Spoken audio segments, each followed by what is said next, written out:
Písal sa rok 1953 a po smrti najvyššieho predstaviteľa vtedajšieho Ruska sa krajina ocitla v bode, kedy sa mala možnosť priblížiť k demokratickému usporiadaniu. Vedenie štátu tak stalo pred rozhodnutím, či pokračovať v nastavenom režime, alebo sa otvoriť tomuto novému smerovaniu. Tú moc v rukách štátu má skupinka ľudí. Hej, to bolo vlastne po smrti Stalinovej sa rozhodovalo v jeho pracovni 7 chlapov. Ta hra jako zdvíhá ten pomyslný ukazováček, to prostě varuje před tím, jak je demokracie křehká a jak není zadarmo. Jednu z ústredných postav predstavuje Nikita Chruščov.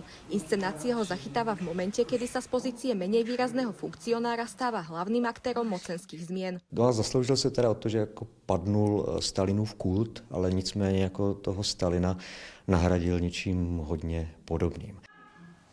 Nikita Sergejevič Chruščov je tvár zášup. Podľa slov predstaviteľky Stalinovej céry je jednou z hlavných myšlienok predstavenia aj priblížiť život v autoritárskom režime. Je to potom strašně těžký najít sám sebe, najít svoji svobodu. Nemůžete se rozvinout,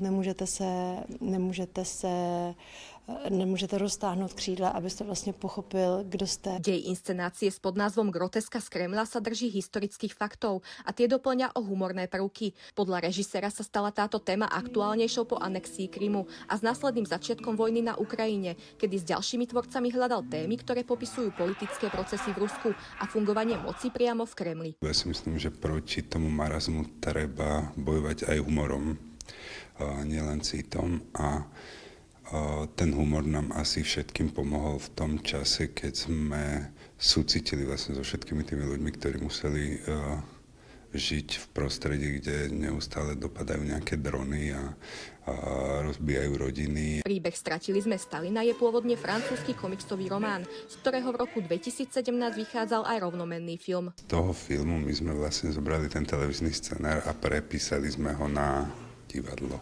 Na doskách divadla Andreja Bagara predstavenie uviedlo pražské Davidské divadlo v réžii Michala Vajdičku a na základe adaptácie Daniela Majlinga. Soňa Charvátová, televízia Nitrička.